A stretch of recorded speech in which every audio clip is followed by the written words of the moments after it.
we can go deeper into the topic of the idea, speaking about that regret, not regret, but that lesson of having a relationship in college, the idea of being cheated on. What is something that you feel that you learned from that passing you possibly you pass that down on to your kids, whatever, the pain of it, the lesson and the wisdom of it. Yeah, so speak on that. The idea, when we took an L of being cheated on.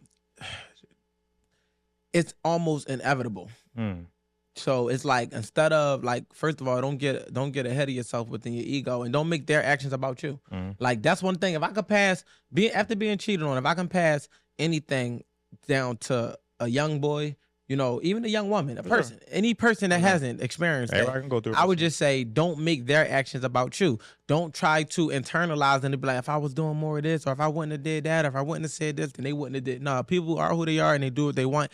And although actions can be influenced, they're not attached. So like, me punching you can influence you to hit me back, but that does not justify you punching me. Right. These are separate acts. We both punch each other. And I think when people think, oh, well, you cheated, so I cheated back. And I'm saying generally speaking, oh, this person was cheated on, so they cheated back as a lick back. No, this person cheated and this person cheated. You can only cheat two.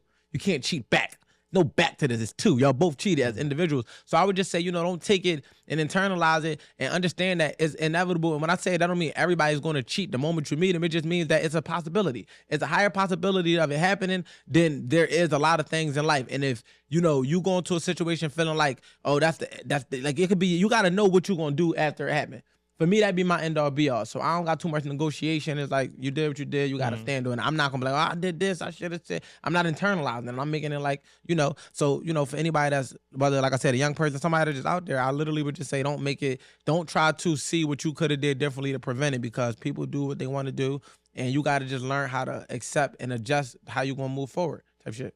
You ready to give out some game real quick? Let's see for you to give me perspective. No, I'm going to bring it back to my answer. All right, go. So when I got cheated on, right? This is what she said back then. She was like, so we was studying. It was college. We was studying. And one thing led to another. And he was kissing. And then we started having sex. But I stopped him. And then I just ran out. I was crying, this and that, whatever. So regardless, it was the betrayal, whatever, this and that. We was done after that. But years later, I would say I believed it. I'm like, all right, cool. You still a whore. It's fine, whatever. Like, whatever. I brought talking to my man about later on. And he was like, he told me, I said the story just in past. He was like, she was lying, right? Like, it's like she didn't stop him. They kept going. They fucked to the end. And she probably put it back in. She put it back in. You can't tell me that at 19.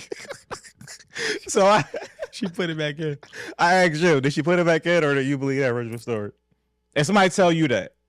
Like, it started and it stopped? No, I don't believe that. I feel like they are designed to tell you whatever they feel would not change your perspective of them. So whatever she felt like was going to protect her in that situation was what you were getting told. She absolutely put it back in.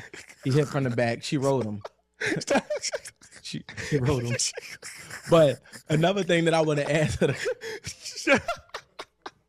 That's like, bow, bow, bow. Knock the books off the bed. And there was no book. They were never studying. Yeah, like, she put there for dick. No, he was studying her. Fair. I respect the game. But all in all, I feel like, and another thing of just like for me, the way I was able to overcome it, my first relationship when it happened, it was looking at it like, I didn't make it personal. I said, what if they really liked each other and I was just the man in the middle? So removing myself, it was no more problem. Like, my ego was bruised, you know what I'm saying? And that happens, but it's like, that's only if I continue to attach myself to you. But the moment I detach myself from you, it don't even matter. You're just another woman. And I feel like I seen a quote just recently that said, a woman was like, I cheated or whatever. And how you feel about that? He was like, the king is not moved because a pawn takes the queen. And I was like, it's a bar. That's a bar. The king ain't moved because a pawn take the queen. So it's like, that shit is just in perspective. Like, because that was one of the things the metaphor that I actually used. I was like, my board, you was a queen. You let this motherfucker use you as a pawn. And that showed me everything I needed to see. And just not taking things personal. It's like, me saying don't take it personal don't mean it ain't gonna hurt. Right. I mean, you're not gonna feel. Don't mean it's not gonna traumatize you. It's just saying that when it's all said and done, don't make it something where you internalize it and make it worse than what it is, or give it more power than it actually should have type shit. And you know what's funny? I remember my roommate was my friend at the time. He didn't know even what happened until like months later or whatever. Who was it with? The girl? No, who'd she do it with? some nigga. We had different schools. Yeah, different I would schools. have told you if you asked me for game back then, you should never have a girl in college that's not at your school. Absolutely. Because everybody in college know that every girl in college has a college boyfriend. Absolutely, for sure. That's why I said when I had if I was gonna have a son, like, I couldn't wait to say that lesson. Like, but I was but one thing to your point about not taking it personal, yeah, I understood that right away. Right when I got, and that's also why I know that I, like you said, cheating is my deal breaker. Because I understood that, I can't get past it. Regardless of you being the biggest whore or not, that's a moot point, whatever. I just know I can't ever trust you the same. So why am I gonna drive myself crazy even trying to wrap my mind around this? So it's cool, we done now. It's no big deal, whatever. So the pain or the hurt, whatever, it's like I just know we can't go past. Cool. But after I got past that, I also had pride in myself and confidence and love myself, where it's like, bitch, I ain't about to be a depressed ass. Yeah, no. Like it ain't never been at the brain. Yeah, like so it's like where I was at the same time with other people, it's college. Everybody going through some type of shit, whatever. So other people around me, I was going through shit, and they was like, it was hurt. It was hitting hard.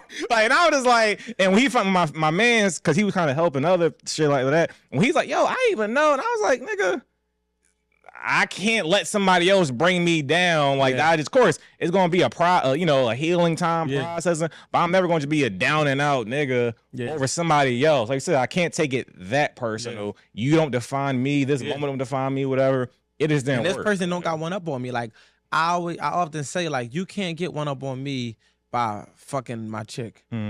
But people would think otherwise. But the way I look at it, like, nah, because the moment that transpires, she's no longer mine. Literally. So it's like I think my thing is, if it's happening and I don't know about it, and it's like I'm oblivious to it, but then I'm not, what I don't know can't affect me. So it's like the moment I become aware, I become conscious to it, I'm gonna remove her so fast that whatever association you had of her to me don't exist no more.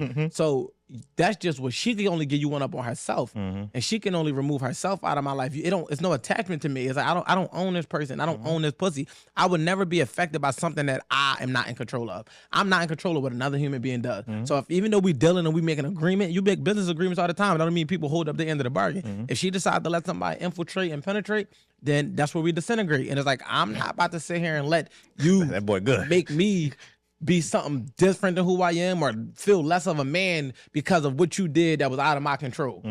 All I'm going to do is do what's in my control and disconnect and remove. And I always say that because so many people be like, no, I can't take that, because y'all are internalizing these relationships to where they become a part of your identity. This relationship is not a part of my identity. It's a part of my life. And it's like life changes all the time. Absolutely. And the moment you make a life-changing decision, your life will change too, because I'm not going to be in it no more. Yeah, life be life. Life be life. You feel me? And I'll be moving on.